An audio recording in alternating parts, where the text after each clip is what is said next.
새 무대가 되게 하여 주사 주님의 빛 비추게 하소서. 다시 한번 나 주님의 기쁨 내기 원하네.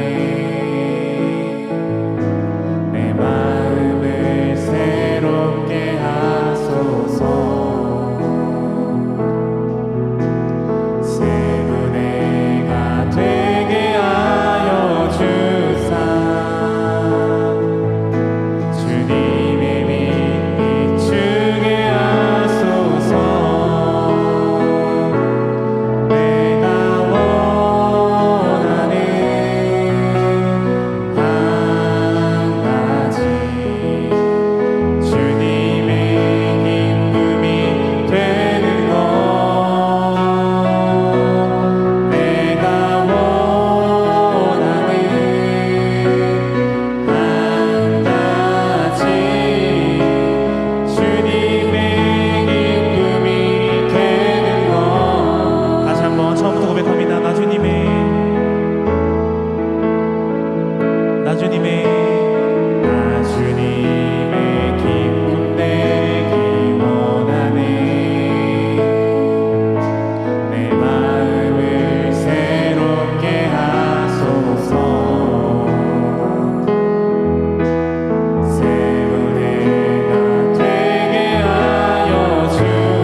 사도신경을 통해 신앙을 고백드리겠습니다.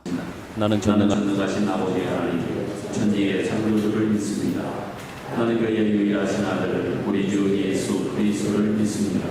그는 성령으로 잉태되어 동정녀 마리아에게서 나시고 본디오 빌라도에게 고난을 받아 십자가에 못 박혀 죽으시고 장사된 지 사흘 만에 죽은 자 가운데서 다시 살아나셨으며 하늘에 오르시어 전능하신 아버지 하나님 우편에 앉아 계시다가 거기로부터 살아있는 자와 죽은 자를 심판하러 오십니다. 나는 성령을 믿으며 거룩한 공교회와 성도의 교제와 죄를 용서받는 것과 몸의 부활과 영생을 믿습니다. 아멘. 교동문 33번째 시편 72편입니다. 하나님이여 주의 판단력을 왕에게 주시고 주의 공의를 왕의 아들에게 주소서.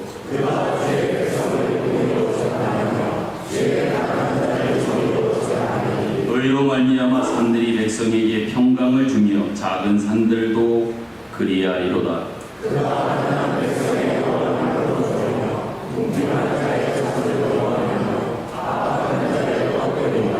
그들이 해가 있을 동안에도 주를 두려워하며 달이 있을 동안에도 대대로 그리하리로다.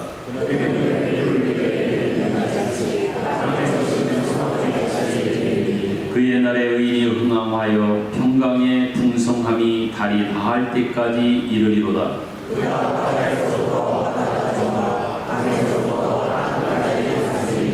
모든 왕이 그의 앞에 보복하며 모든 민족이 다 그를 섬기리로다.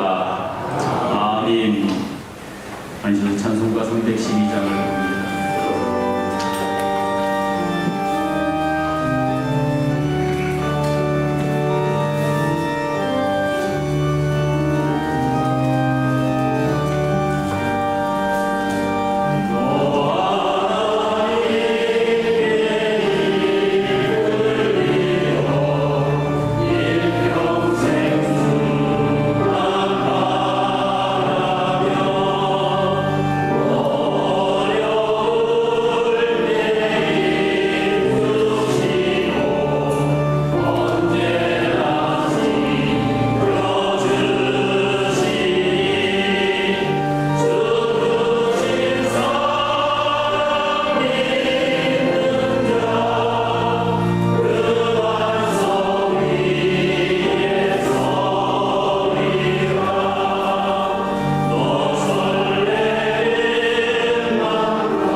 김종호 장로님께서 기도를 인도하시겠습니다.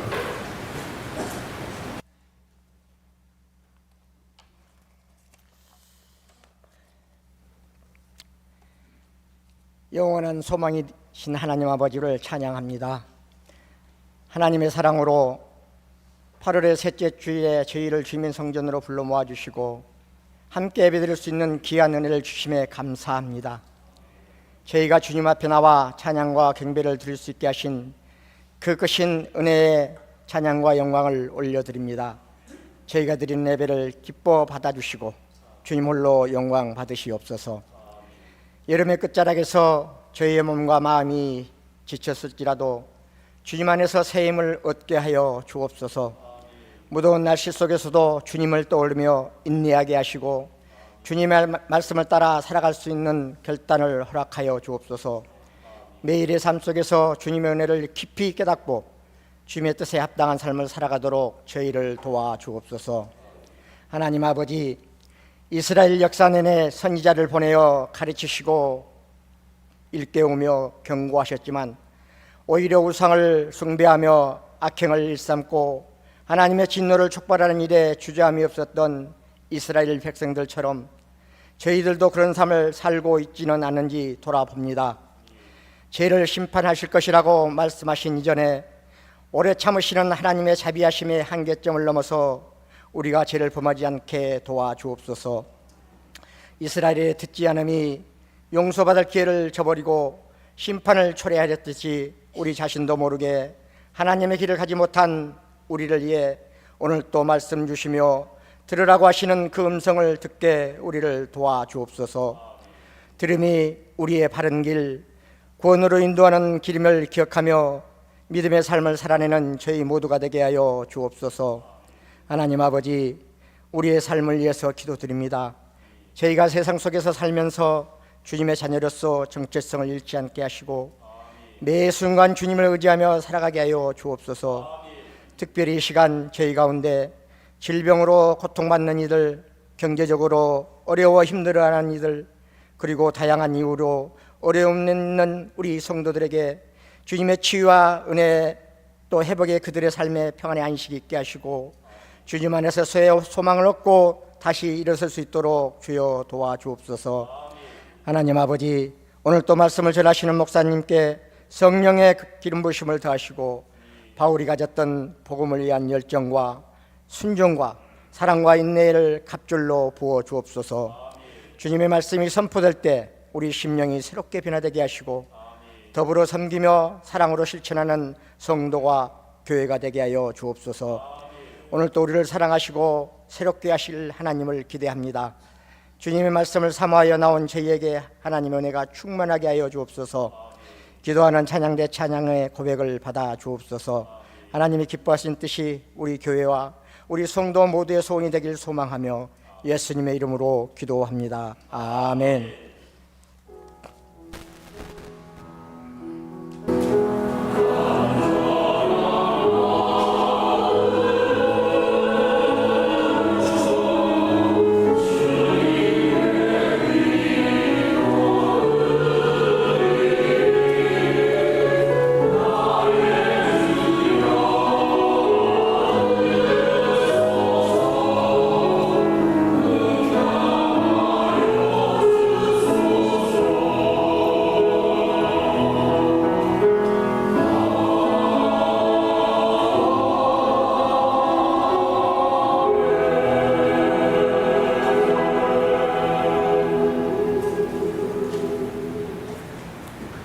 교회 소식 전하여 드리겠습니다. 금주에도 안대전도팀의 노방전도는 계속되겠습니다. 주일 오후 예배 특송은 주보에 기록된 대로 오늘은 1구역, 2구역 식구들께서, 다음 주에는 3구역, 4구역 식구들께서 함께 준비한 찬양을 하나님 앞에 올려드리도록 하겠습니다. 분기별로 지금껏 계속 진행해왔던 성경 세미나, 이번에는 신약입니다. 신약 성경에 대한 이해 관점에서 귀한 세미나가 진행이 됩니다. 9월 8일 주일 오후에 진행이 되고요. 강사는 서울신대의 윤철원 교수님입니다. 윤 교수님은 지금 현재 서울신대 부총장을 맡고 계신데 쾌히도 저희의 부탁을 받아주셔서 오셔서 말씀을 더 귀한 강의를 해주시게 됐습니다. 기도하고 사모하는 마음으로 준비했다가 좋은 은혜 시간이 되었으면 좋겠습니다. 여전대 전국연합회 수련회가 8월 20일 화요일 서울 신길교회에서 있습니다. 자세한 것들은 게시판을 여러분 참조하시길 바라고, 이번 주에도 환우들을 위한 여러분의 기도와 관심이 있었으면 좋겠습니다. 나머지는 여러분 주어를 잘 참조하시길 바랍니다. 시간 같이 이 찬양을 통해서 서로 축복하고 서로의 마음을 나누시기 바라겠습니다. 평화 하나님의 평강이 당신의 삶에 넘쳐나기를 원합니다.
또 여러분의 자리를 지켜가며 사느라고 참 애쓰셨지요.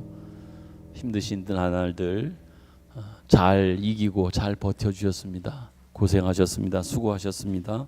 오늘 이 주일에 만나게 돼서 더 반갑고 주님의 이름을 환영하고 또한 축복합니다. 잘 오셨습니다. 만나서 정말 반갑습니다. 제가 기도하겠습니다.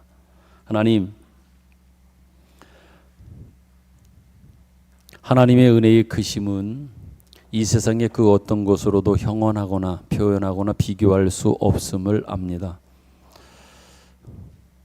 따뜻함을 넘어 뜨거운 열기에 삶의 자리에서 우리에게 허락해 주신 그 삶의 책임감을 가지고 살아가게 하신 우리 사랑하는 성도들, 한 주간도 주의 은혜로 살게 하시다가 다 시작되어지는 한 주간의 시작, 이 귀한 시간 주님의 날 주님 앞에 온전히 드리며 주님 만남과 주님과 함께하는 기쁨과 즐거움, 이 감사를 누릴 수 있도록 허락해 주신 것 참 감사합니다. 오늘이 주께서 약속하신 말씀하신 복된 날이요 은혜 날임을 분명히 믿습니다.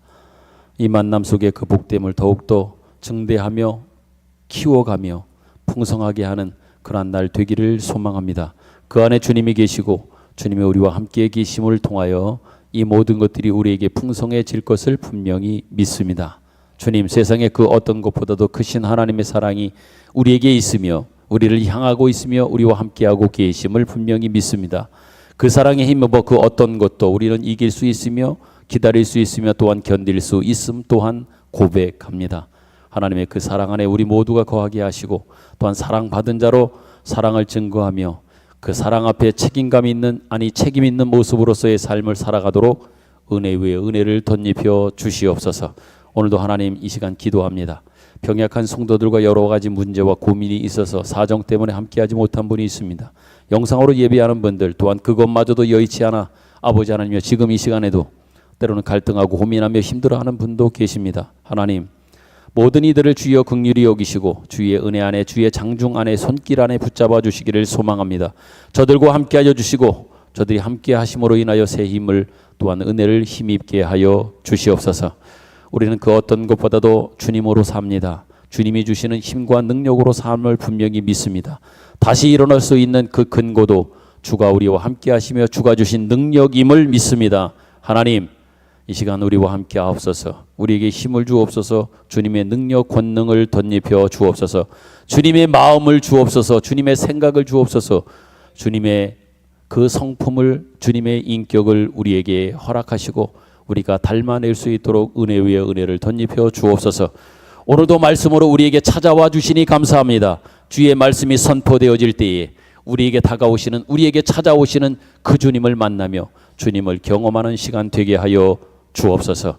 예수님 기뻐하신 이름으로 기도드립니다. 아멘.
어디에 고할지라도 주의 손이 붙드시리로다. 어디에 고할지라도 주님의 손이 여러분을 붙들고 계심을 믿으시기 바랍니다. 여러분이 어느 상황, 어느 곳, 어떤 처지에 있을지라도 주님의 손길은 여러분을 떠나지 않고, 아니 우리를 떠나지 않고 함께 계실 것을 분명히 믿습니다.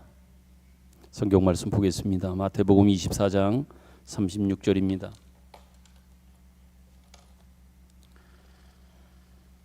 44절에까지 말씀을 교독하겠습니다.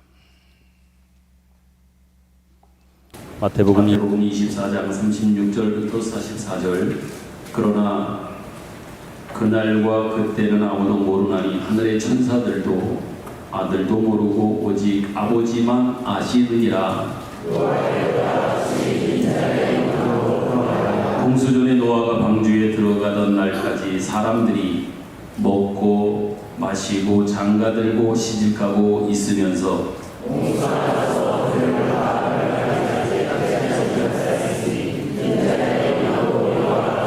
그때에 두 사람이 밭에 있으니 한 사람은 데려가고 한 사람은 버려둠을 당할 것이요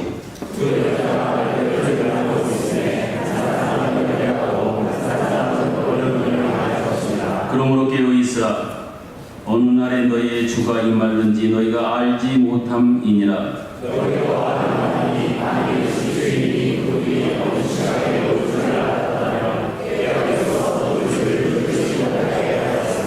같이 읽습니다. 이런 거 너희도 준비하고 있으라. 생각하지 않는 때에 인자가 오리라. 아멘. 지난 시간까지 우리가 살펴보았던 것은 예루살렘 성전의 파괴 그리고 예루살렘이 멸망에 관련된 것들이었습니다.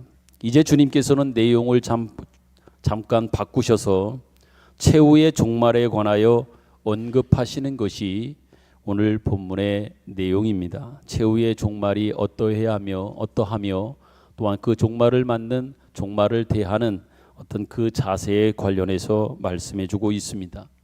앞에 있었던 예루살렘의 멸망은 이 세대가 지나가기 전에 이루어질 일로 분명히 그 시기가 확정되어 있었습니다. 그러한 예언이었습니다. 그러나 최후의 심판에 관한 문제는 우리가 읽었던 오늘 본문 36절에 있는 말씀과 같이 이렇게 되어 있습니다. 그날과 그때는 아무도 모르나니 하늘의 천사들도 아들도 모르고 오직 아버지만 아시느냐라고 하면서 그 서두 그 마지막 때의 시기와 관한 이 문제를 언급하면서 오늘 본문의 서두를 열고 계십니다. 여기서 잠깐 여러분들이 좀 유의해야 될 것은 여러분께 또 당부드려야 될 것은 심판과 관련된 이야기 속에서 또 이 관련된 것들을 우리가 생각하면서 최후의 심판이나 지구의 종말에 관한 이 문제를 다룸에 있어서 정말 유의해야 될 것은 그 시간을 특정하여 따지거나 그 특정 시간을 특정하여 말한다라고 하는 것은 절대로 성경적이지 않다고 하는 이 부분만큼은 여러분이 꼭 기억해야 할 겁니다. 여러분이 잘 아시는 것처럼 1900년 90년대 초반에 다미 선교회인가요? 한번 그 시기를 특정하여 그 날이라고 해서 많은 사람들이 관심을 갖고 또 심지어 매스컴에서 그 사람들이 모여 있는 곳을 가서 촬영을 하면서 그 사람들이 생각했던 이야기했던 그날 어떻게 되어지는지를 많은 사람들이 함께 목도했던 그런 기억들이 아마 여러분들이 생각해 보면 아마 기억이 날 듯합니다. 이처럼 어느 날 그 시간을 정하여 따진다라고 하는 것은 정말 성경적이지 않다. 다시 말씀드립니다. 그럼에도 불구하고 어느 시대나 종말론에 관한 징조들을 같이 엮고 묶어서 종말의 시기를 따진다라고 하는 것, 이러한 논제는 종말론의 가장 인기 있는 내용입니다. 그렇지 않습니까? 사람들의 관심이 얼마나 증대되어 있는지 몰라요. 어떤 것, 종말의 시기, 마지막 심판의 시기를 어느 날로 특정하는 이것은 많은 사람들의 관심사이기에 누군가가 그 시기를 정한다라고 그 시기를 이야기하면 많은 사람들이 관심을 갖습니다. 가장 인기 있는 내용으로 되어져 있지만 다시 말씀드립니다. 결국은 그 시기를 정하는 것은 성경적이지 않다. 그러므로 여러분이 분명하게 못 박아둘 일은 누구든지 종말에 관하여 어떤 스케줄 또한 시간적 특정함을 따지거나 이야기하는 사람을 만난다고 하면 여러분들은 그 사람을 결코 믿거나 신뢰하지 말아야 될 것이고, 심지어 쳐다보지 않고 주변에 그 사람들을 쫓아가는 사람이 있다고 하면 여러분이 결단코 말려야 될 겁니다. 그렇지 않기 때문이지요. 성경 마태복음 24장 37절부터 분명히 39절에는 우리에게 이렇게 말씀하고 있는 것을 보게 됩니다. 여러분 한번 보십시오. 37절부터 39절 그 마지막 때의 그 마지막에 임함이 어떠한지를 말합니다. 제가 읽어드릴게요. 여러분 눈으로 보십시오. 37절 노아의 때와 같이 인자의 임함도 그러하리라.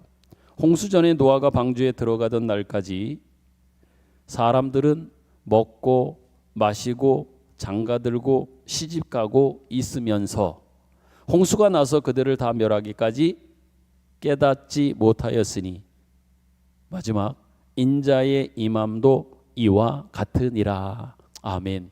인자의 임함도 이와 같다라고 말합니다. 여러분 최후의 심판을 위한 예수님의 재림은요, 다시 오심은 마치 노아의 때와 같을 것이라고 말씀했고 인자의 임함도 이와 같다라고 우리에게 분명히 특정지어 말씀하고 있습니다. 그것은 세상적인 환경이나 어떤 상태가 종말일 것 같은 그러한 느낌이냐? 그렇지 않다는 얘기예요. 세상이 종말일 것 같은 상황 속에서 주님의 재림이 임하는 이러한 모습으로서의 성경은 우리에게 가르쳐주고 있지 않단 말입니다. 어찌 보면 종말일 것 같지 않는 너무나 평범하고 일상적인 그 상황이 오히려 주님이 오실 때라고 하는 얘기지요. 왜? 좀 전에 제가 읽어드린 38절 보면 노아의 홍수 때에 어떠했다고 그렇습니까? 사람들은 어떻게 생각했어요? 어떻게 그 시간들을 보내고 있었습니까? 시집갑니다. 시집가요. 장가갑니다. 먹고 마시고 있었습니다. 이렇게 하고 있었다라고 하는 건 뭐예요? 그들의 생각 속에는 아직도 천년 만년 우리는 살 수 있을 것이다. 더 세상은 지속될 것이다. 세상이 끝날 징조와 조짐은 절대로 없을 것이다라고 하는 생각이 있었기에 그 생각의 배경 속에서 많은 사람들은 먹고 마시고 장가가고 시집가고 자기가 하고 싶은 이 모든 일들을 하고 있었단 말이죠. 그때에 홍수가 그들에게 임하였다. 성경은 분명히 말씀하고 있습니다. 여기서 여러분 분명히 해두어야 할 것이 있습니다. 지구의 종말은, 이 세상의 마지막 심판은 예수님의 오심으로 인하여 도련한 시간에 도련한 때에 갑작스럽게 우리는 그날을 맞게 되고 그 심판이 종말이 임하는 것이지, 역사나 지구의 상태나 사람들의 상태가 종말을 향하여 가고 있는 것은 분명히 아니란 말입니다. 그러니까 우리 스스로가 만들어낸 어떤 그 원인이 그 세상의 마지막을 만들어내는 것이 결코 아니란 얘기지요.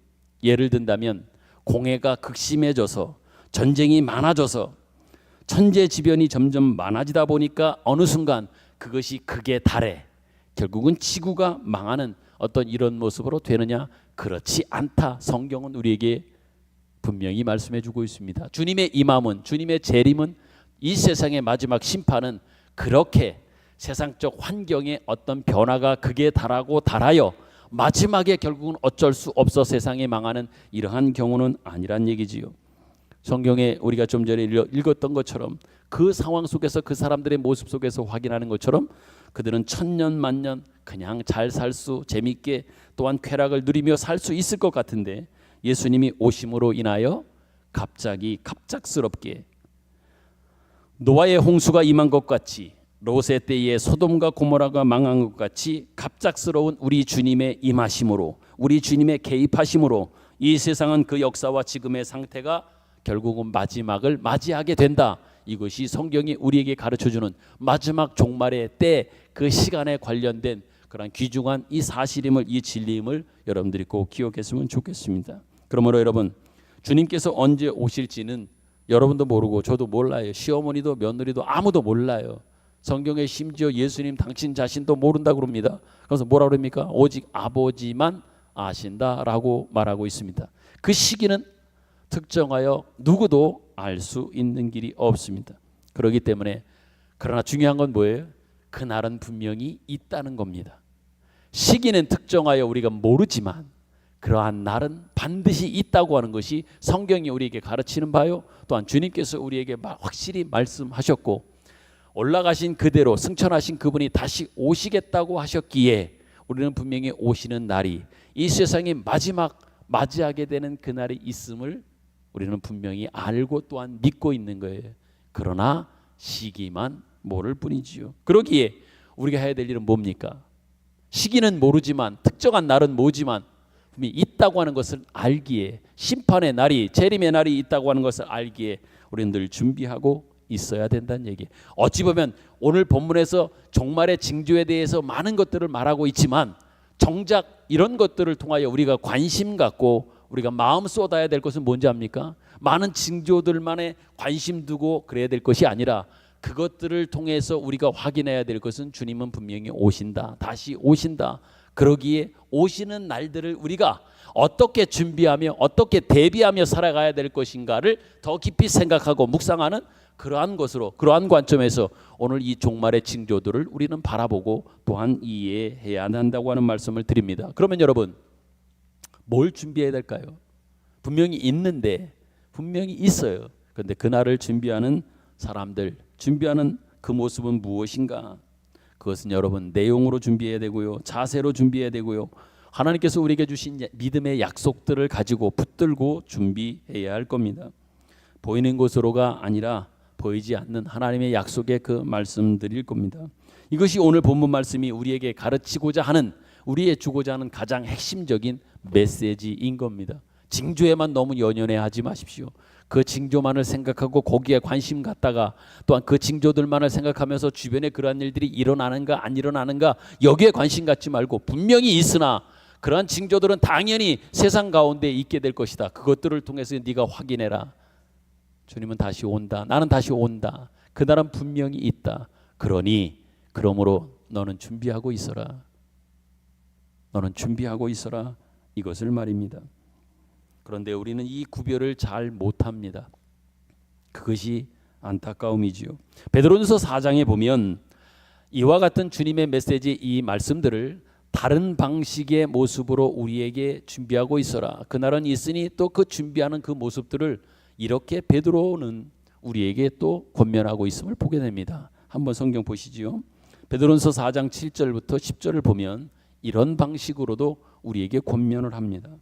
교독합니다. 7절, 만물의 마지막이 가까이 왔으니 그러므로 너희는 정신을 차리고 근신하여 기도하라.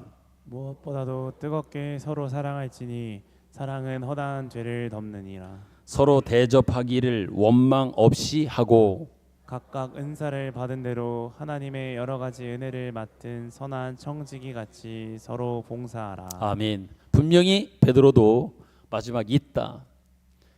그 있는 시간들을 생각하여 너희들이 준비해야 될 것이 있다. 늘 준비하는 자세로 살아가라고 하는 그러한 당부, 그 메시지를 주고 있단 말입니다. 한마디로 말하면 오늘 읽은 베드로전서 4장 7절부터의 중요한 것은 근신하라 이렇게 말합니다. 정신 차리고 근신하고 있어라 이렇게 우리에게 권면합니다.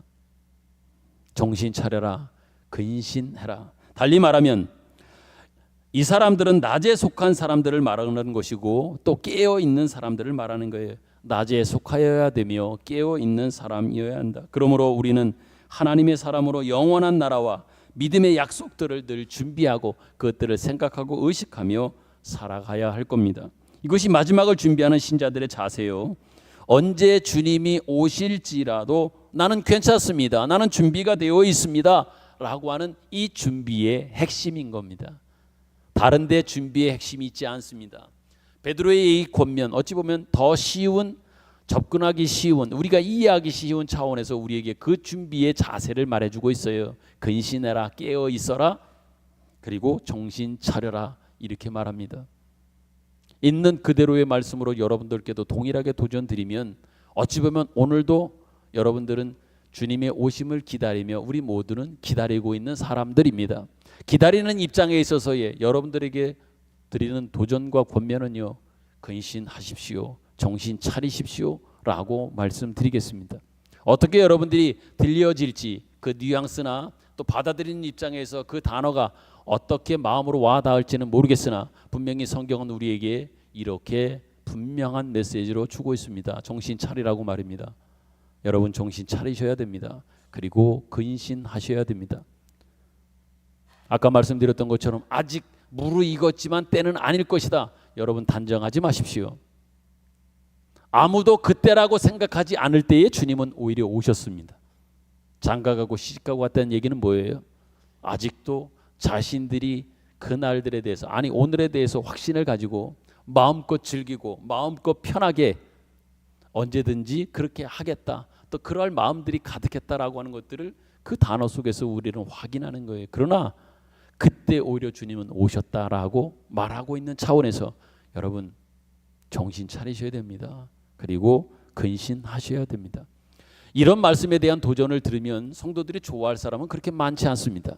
설교를 듣고 있는 어느 누구도 자기 보고 정신 차리라고 근신하라고 하는 이러한 권면을 한다고 하면 그렇게 마음이 편한 사람은 많지는 않을 겁니다. 그러나 성경은 우리에게 다시 한번 오늘 이 시간들을 통하여 주님은 우리에게 말씀하고 있는 거예요. 사랑하는 명주야, 사랑하는 원주 제일교회 모든 성도들아, 정신 차려라. 그리고 근신하라고 준비하고 있으라고 분명히 말하고 있습니다. 그렇다면 예수님께서 언급하신 징조들의 의미는 뭘까요? 많은 징조들을 이야기하잖아요. 적그리스도가 출현한다, 난리가 있을 것이다, 환란이 있을 것이다, 천재지변, 기근,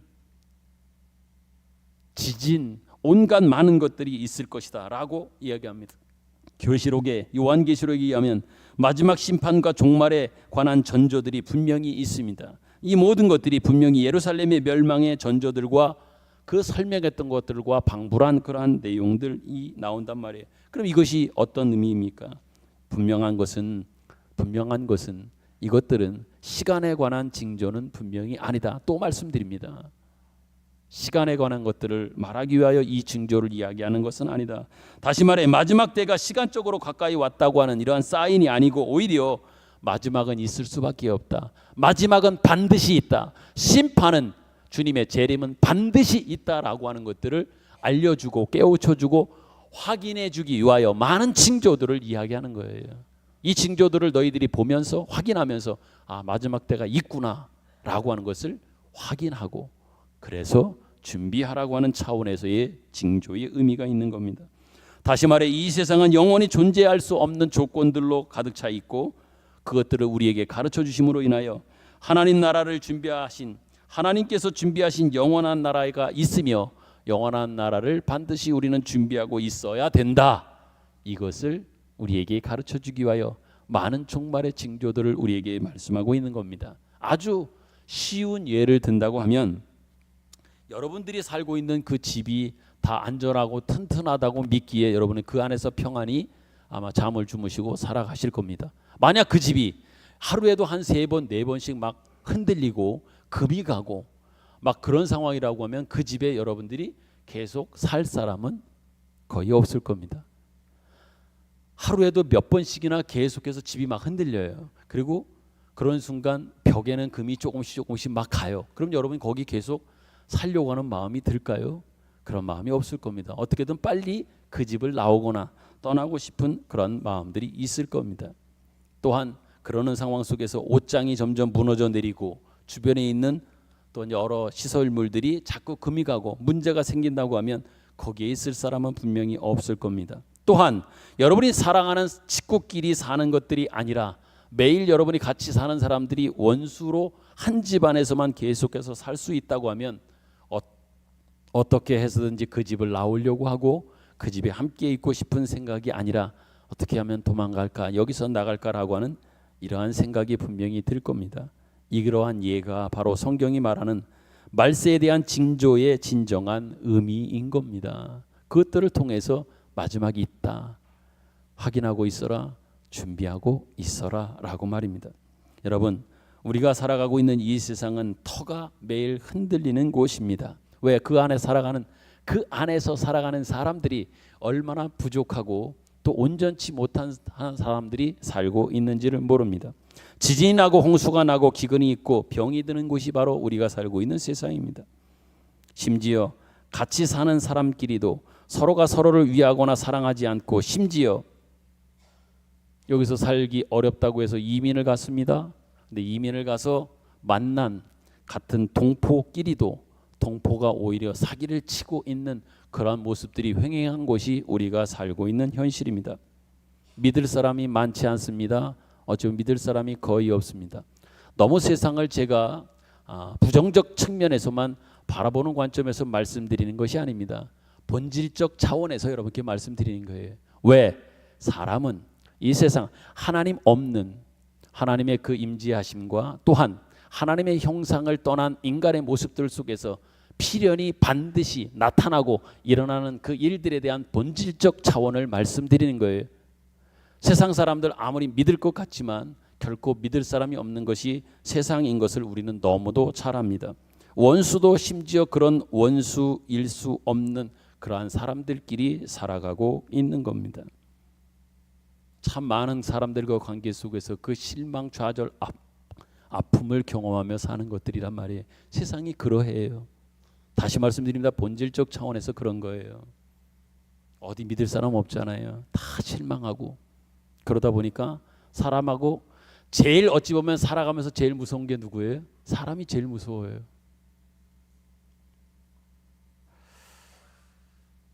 여러분 혹시 텔레비전 프로그램 가운데 나는 자연인이다라고 하는 그런 프로가 있음을 여러분이 알 겁니다. 저도 간혹 때로는 자주 보기도 합니다.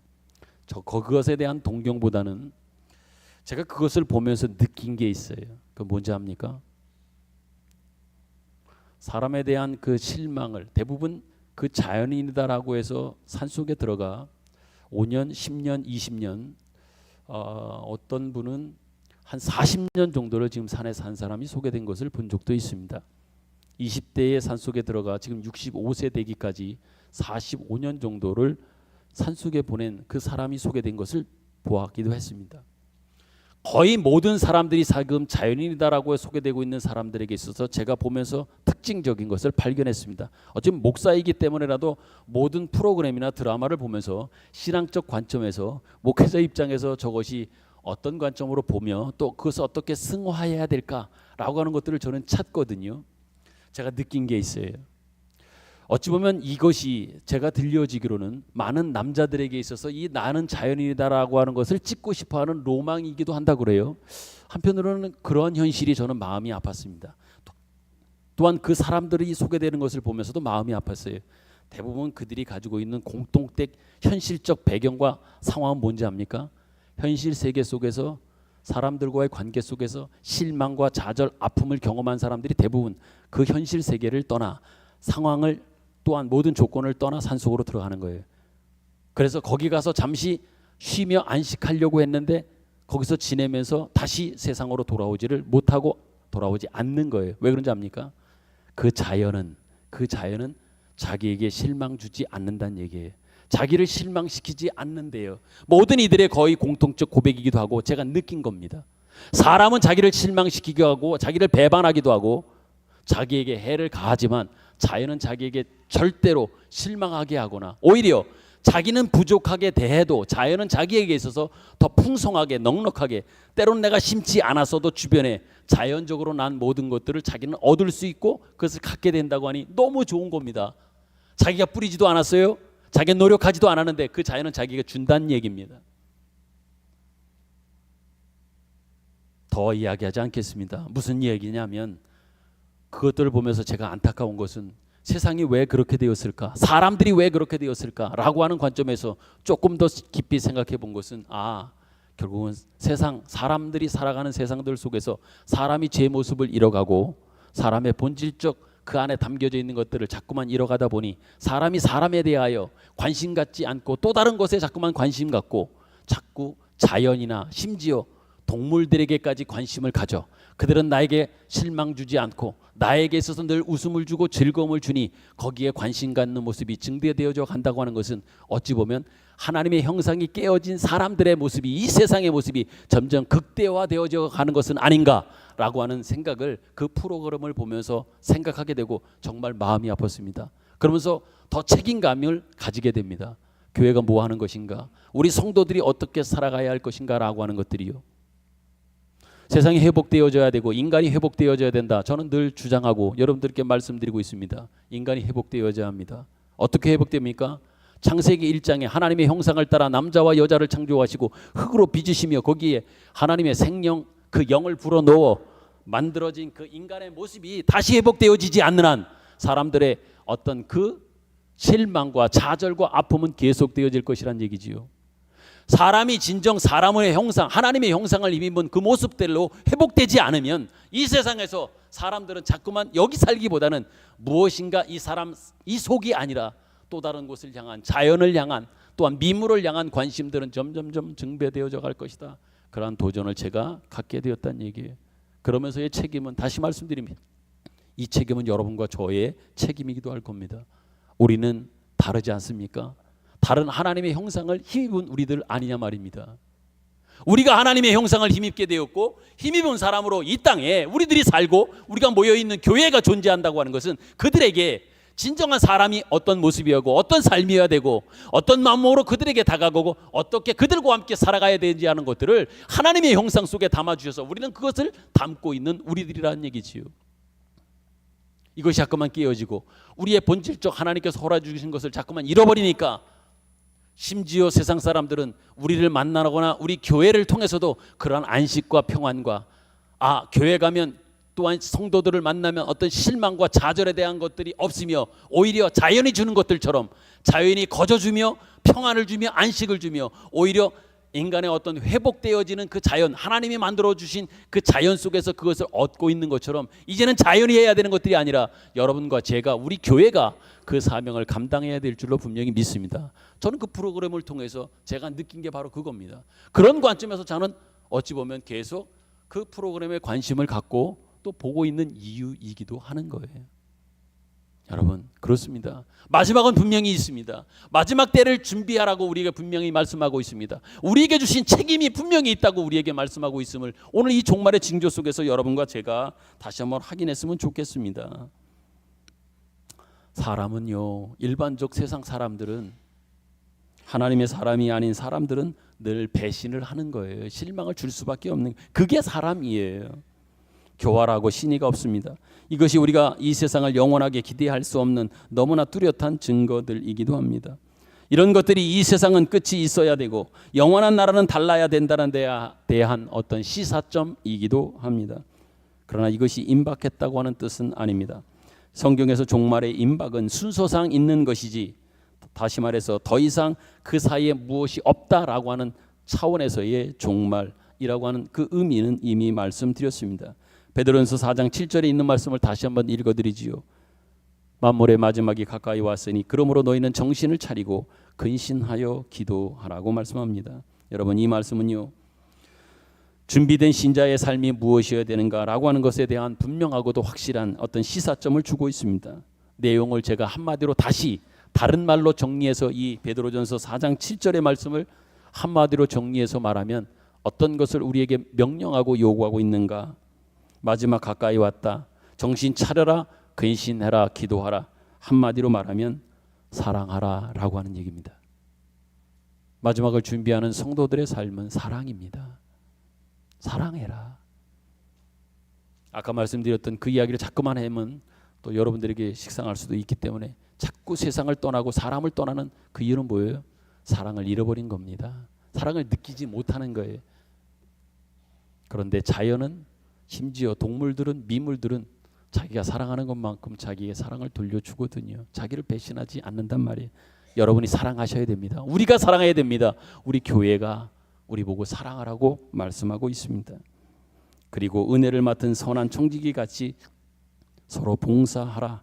이것이 주님이 우리를 향한 명령, 도전 메시지입니다. 여러분이 꼭 기억하고 마음에 담아주셨으면 좋겠습니다. 사랑하라.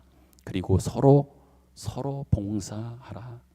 여기서 사랑이라 봉사라고 하는 것은 뭐예요? 한마디로 말하면 사랑하라고 하는 것, 봉사라고 하는 것은 자기 위주로 살아가지 말아라 라고 하는 뜻입니다.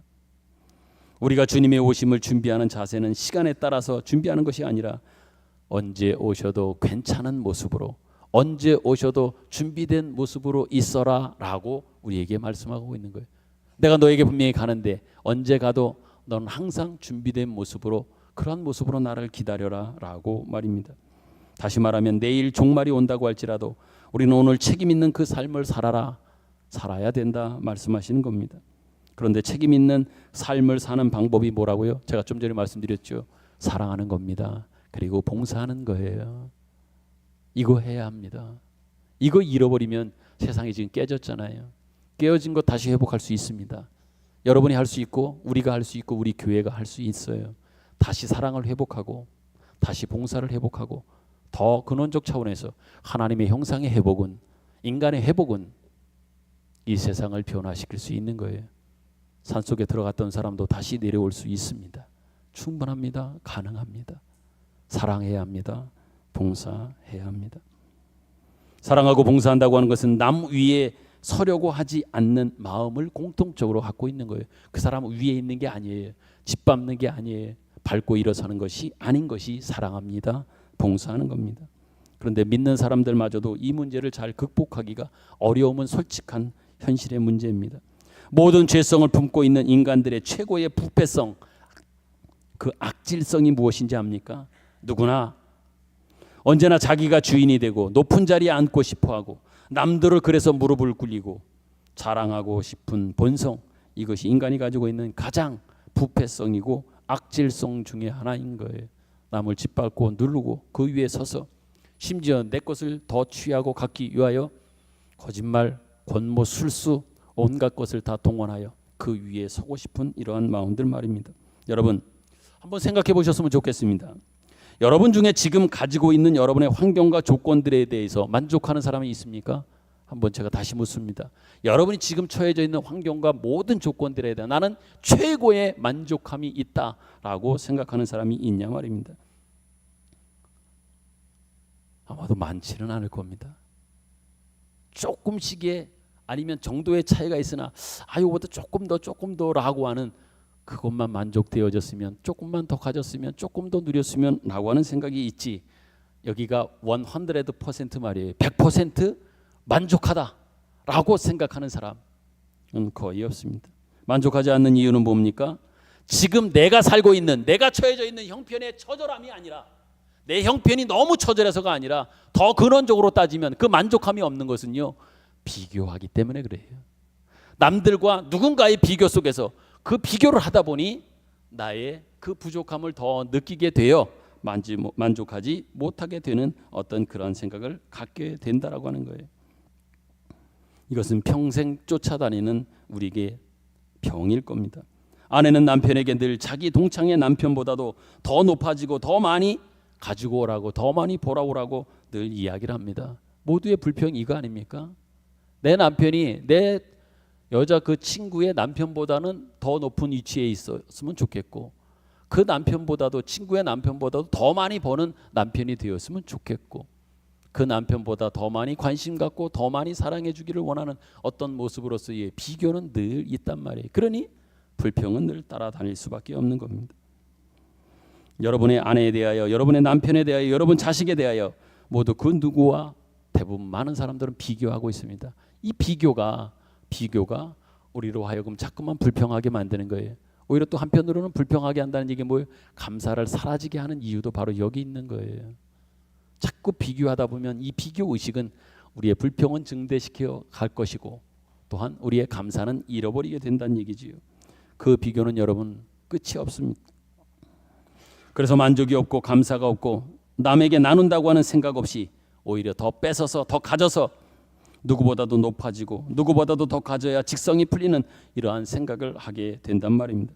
그렇지만 여러분, 남의 것을 더 뺏고 더 가져서 직성이 풀리는 그러한 사람은 없습니다. 제 주변에 본 사람이 없어요. 그렇게 많이 가졌다고 하는 사람도 아직도 많이 가졌다고 하는 그 직성이 풀리지 않아서 조금 더 갖겠다고 그런 욕심 속에 사는 사람들이 거의 다 아니냐 말이에요. 아시는 것처럼 수많은 것들을 자기 마음대로 다 휘두를 수 있으며 가졌다고 생각되어지는 그렇게 높은 자리에 있는 사람이든 재벌의 많은 그 부와 경제력을 가지고 있는 사람들도 만족하지 않고 조금만 더 벌어서 매출액이 100억이면 한 120억, 200억, 1000억이면 2000억, 1조 원을 냈으면 이제는 1조 1000억이라고 하는 조금 더의 관심과 기대는 더, 그 욕심은 좀 커져가고 있단 말입니다. 그러니 누구도 만족하지 못하잖아요. 비교하다 보니 그 만족은 사라져버리는 거예요. 감사는 사라져버리는 거예요. 여러분, 신앙생활이라고 하는 것이 뭘까요? 그런 차원에서 신앙생활이 이렇게 저는 정의를 해봅니다. 신앙생활은 사랑하며 사는 겁니다. 그게 신앙생활이에요. 어렵게 여러분 생각하거나 어려운 관점에서 또 어려운 이론적으로 생각하지 마세요. 쉽게 말씀드리면 신앙생활은 사랑하며 사는 거예요. 왜 사랑하며 살아야 된다라고 하는 것, 또 사랑하는 것이 신앙생활이라고 말씀드리는 이유는 이미 앞에 말씀드렸기에 더 말씀드리지 않겠습니다. 세상에 사랑을 찾을 수 있어요? 사랑하는 사람이 보입니까? 사랑하는 사람 만날 수 있어요? 여러분은, 우리 교회는 사랑할 수 있고 사랑해야만 하는 거예요. 그럴 존재로, 그런 위치로 하나님은 우리를 만드셨기에 우리에게 사랑하라고 그렇게 적극적인 권면과 도전을 우리에게 해오는 거예요. 또 사랑해라, 사랑하면서 살아라 라고 말입니다. 사랑은 어떤 겁니까? 사랑해야 되는데, 사랑은요, 그 내용적으로 보면 기꺼이 지고 기꺼이 져줄 수 있는 것, 이게 사랑입니다. 그래 세상 사람들이 못하는 거예요. 기꺼이 지고 기꺼이 져줄 수 있는 거, 이게 사랑이에요. 여러분 사랑하셨습니까? 사랑하고 있습니까? 제가 드린 이 사랑에 대한 어떤 정의 속에서 한번 생각해 보십시오. 기꺼이 지고 져주는 것, 이게 사랑이에요. 가장 극도의 사랑의 대표적인 사람, 또 우리에게 이러한 사랑을 보여주신 분 누구예요? 예수 아닙니까? 예수님은 우리에게 기꺼이 져주셨습니다. 기꺼이 지셨습니다. 그것을 통해 우리에게 사랑이 뭔지를 알려주시고 보여주셨습니다. 베드로전서 4장 10절에 보면 각양 은사를 맡은 선한 청지기 같이 서로 봉사하고 있습니다. 여기 청지기라고 하는 것은 일꾼이요 종입니다. 종과 일꾼은 시키는 일을 하는 겁니다. 시키는 대로 하는 것이, 하는 사람이 종입니다. 이것이 주님께서 다시 오시는 날을 기다리는 모든 성도들의 삶의 자세와 내용이어야 할 겁니다. 여러분은 마땅히 신앙 고백으로 고백한 바와 같은 그러한 삶을 분명히 살아야 되고, 그것은 커다란 종교적 어떤 행사를 하나 하는 것으로, 그것으로 대신 때우려고 하지 마시고 오히려 여러분이 하나님 앞에 맡은 그 은사가 있지 않습니까? 그 은사를 맡은 대로 여러분이 열심히 그 자리에서, 그곳에서 열심히 사랑하고 봉사하고 섬기면 되는 겁니다. 사랑하고 봉사하고 섬기면 되는 거예요. 그것이 바로 이 종말의 징조 속에서, 종말의 어떤 여러 가지 사건을 통하여 우리에게 말씀해주고 있는 가장 중요한 핵심적인 메시지입니다. 그러기에 우리는 찬송가의 고백처럼 이름 없이 빛도 없이 감사하며 그 자리를 지키고 그렇게 사는 겁니다. 이름 없이 빛도 없이 그렇게, 어찌 보면 때로는 죽은 모습으로, 죽은 내용으로 그 자리를 지키고 있는 것이지요. 그런 관점에서 베드로전서 4장 그런 때가 이르렀다라고 하는 말씀을 하시면서 11절에 마지막 이러한 말씀을 주시면서 지금 하셨던 말씀의 그 맥락의 결론을 이런 쪽으로 말씀하고 있습니다. 같이 한번 읽도록 하지요. 베드로전서 4장 11절입니다. 읽겠습니다. 시작. 만일 누가 말하려면 하나님의 말씀을 하는 것 같이 하고, 누가 봉사하려면 하나님이 공급하시는 힘으로 하는 것 같이 하라. 이는 범사에 예수 그리스도로 말미암아 하나님이 영광을 받으시게 하려 함이니 그에게 영광과 권능이 세세에 무궁하도록 있느니라. 아멘. 누가 말하려면 어떻게 하라고요? 하나님이 말씀하시는 것처럼 해라. 네가 봉사하려면 어떻게 해라? 하나님이 공급하시는 그러한 힘으로, 네 힘으로가 아니라 하나님이 공급해 주시는 힘으로 해야 봉사하지 못해요. 그렇지 않습니까? 교회에서 오늘도 여러 분야에서 봉사하는 모습들이 있잖아요. 차량 운행하시는 분, 안내하시는 분, 식당 봉사하시는 분, 또 예배 앞에서 안내하시는 이 모든 것들 내 힘으로 안 돼요. 힘들어요. 어렵습니다. 하나님이 주시는 힘으로 해야 모든 일들이 가능해지고 기쁨으로 하고 감사로 그 자리를 지킬 수 있는 겁니다. 말씀을 맺으며 도전드립니다. 여러분은 하나님의 분명히 자녀입니다. 그렇기 때문에 하나님의 자녀로서 사는 가장 큰 보람, 믿음의 자랑이 분명히 있어야 됩니다. 여러분 그것을 무엇으로 두고 있습니까? 여러분이 하나님의 자녀로서의 자랑은 뭡니까? 또 하나님의 자녀이기 때문에 갖는 보람은 뭡니까? 그것은 내가 하나님을 믿는다, 나는 하나님의 자녀다라고 하는 이 말일 겁니다. 근데 이 말에는 어떤 것이 있어요? 하나님의 그 영광, 그 형상에 함께 참여한다라고 하는, 또 하나님께 그러한 모습으로서 인정받는다라고 하는 것이 그 안에 담겨져 있는 것들이겠지요. 우리가 가진 참다운 신앙의 내용들로 우리가 우리 된 것과 사람이 사람 된 것과 사람 안에 담아주신 하나님이 형상되어진 이 내용들을 제대로 여러분들이 누리고 나누는 것, 이것이 진정한 신자의 삶의 모습이요, 그것이 신자의 진정한 자랑이 되어야 될 줄로 믿습니다. 그런 관점에서 종말에 대한 이 징조를 우리에게 다시 한번 확인시켜주는 오늘, 또한 이 말씀을 통해 마음에 깊이 새기셨으면 좋겠습니다. 진정한 하나님의 형상을 입은 사람들로서 분명한 자랑이 있고 또한 보람이 있는 것을 여러분이 알기에 그 자랑을, 그 승리를 놓치지 않는 여러분의 신앙 고백, 앞으로 남아있는 신앙 여정이 되기를 간절히 소망합니다. 아멘. 주신 말씀 생각하며 우리 함께 찬양 드리지요. 오직 주님의 말씀에 근거하여 나는 살아가기를 원합니다. 주님의 말씀을 쫓아 살기를 원합니다. 따라가겠습니다. 살아가겠습니다. 오직 주님의 말씀만 내 앞길에 있어서, 내 삶에 있어서 가장 중요한 그 근원입니다. 가사를 생각하며 우리 찬양 고백합니다.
우리의 신자 되어진 내용들과 우리가 주님 앞에 고백한 고백들과 우리가 늘 주님 앞에 아뢰는 우리가 하나님을 아버지라고 부르고 예수 그리스도를 주라고 시인하는 이 모든 신앙의 표현들이 우리의 삶 속에서 온전히 드러나게 하시고 증거되게 하여 주옵소서. 세상과 결코 타협하지 않게 하여 주시고 하나님의 사람으로 사는 참다운 신자의 길을 걷게 하여 주시며 주 예수 그리스도를 따르되 자기를 부인하고 십자가를 지는 참다운 신앙의 길을 걸어가게 하여 주옵소서. 그렇게 함으로써만 나타나는 신자가 누리는 허락되어진 행복들, 참다운 인간의 가치, 그 영광과 자랑들을 분명히 알고 깨닫게 하셔서 그것을 누리는 자 되게 하여 주시며 더 나아가 그렇게 함으로 나타나는 우리로 인한 주를 아는 지식의 전파와 주님께서 얻으시는 영광과 더 나아가 그 베푸시는 하나님의 은혜와 사랑, 구원의 혜택들을 우리 시대가, 우리 이웃들이, 우리 주변에 있는 사람들이 더더욱 실망하고 좌절하여 사람을 떠나고 세상을 떠나고 있는 그 모든 이들에게 나누어 주고 그들에게 함께 해주고 다가가는 증인된 책임과 사명을 사는 우리 모두 될 수 있도록 우리 모두와 우리 교회들을 더 큰 은혜로 붙잡아 주시고 함께하여 주옵소서. 귀한 예물을 주님 앞에 봉헌합니다. 하나님 받아 주시옵소서. 이제는 우리 구주 예수 그리스도의 은혜와 하나님 아버지의 사랑하심과 성령님의 감화와 감동 교통하심의 은혜가 오늘도 말씀 주신 것 따라 오늘을 책임감 있게 그날을 준비하는 자세로 살아가겠노라고 고백한 우리 모두 위에와 함께 예비한 모든 성도들, 이 땅에 있는 하나님의 백성들 위에 영원토록 함께 계시기를 간절히 축원하옵나이다. 아멘.